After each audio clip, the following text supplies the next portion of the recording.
why is it that we don't seem to be able to adjust ourselves to the physical environment without destroying it? Why is it that in a way this culture represents in a unique fashion the law of diminishing returns, that our success is a failure, that we are building up, in other words, an enormous technological civilization which seems to promise the fulfillment of every wish almost at the touch of a button. And yet, as in so many fairy tales, when the wishes finally materialize, they're like fairy gold. They're not really material at all.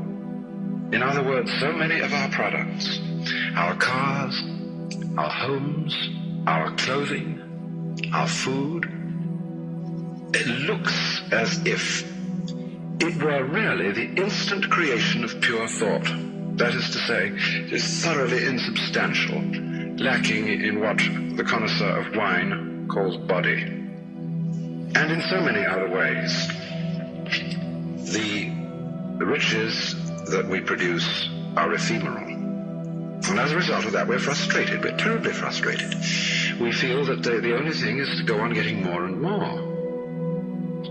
And as a result of that, the whole landscape begins to look like the nursery of a spoiled child who's got too many toys and is bored with them and throws them away as fast as he gets them, plays them for a few minutes. Also, we're dedicated to a tremendous war on the basic material dimensions of time and space. We want to obliterate their limitations. We want to get everything done as fast as possible. We want to convert the rhythms and the skills of work into cash, which indeed you can buy something with, but you can't eat it. And then rush home to get away from work and begin the real business of life, to enjoy ourselves. You know, for the vast majority of American families, what seems to be the real point of life, what you rush home to get to, is to watch an electronic reproduction of life. You can't touch it. It doesn't smell, and it has no taste.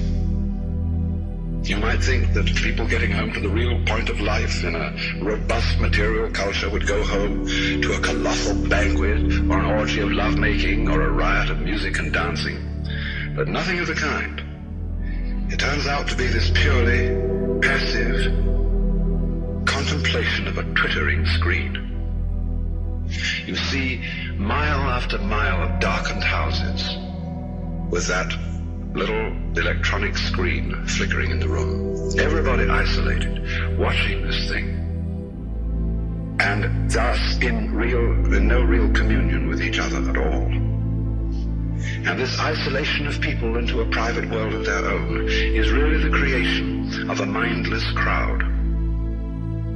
And so we don't get with each other, except for public expressions of getting rid of our hostility, like football or prize fighting. And even in the spectacles one sees on this television, it's perfectly proper to exhibit people slugging and slaying each other, but oh dear no, not people loving each other, except in a rather restrained way. One can only draw the conclusion that the assumption underlying this is that expressions of physical love are far more dangerous than expressions of physical hatred. And it seems to me that a culture that has that sort of assumption is basically crazy and devoted, unintentionally indeed, but nevertheless in fact devoted, not to survival, but to the actual destruction of life.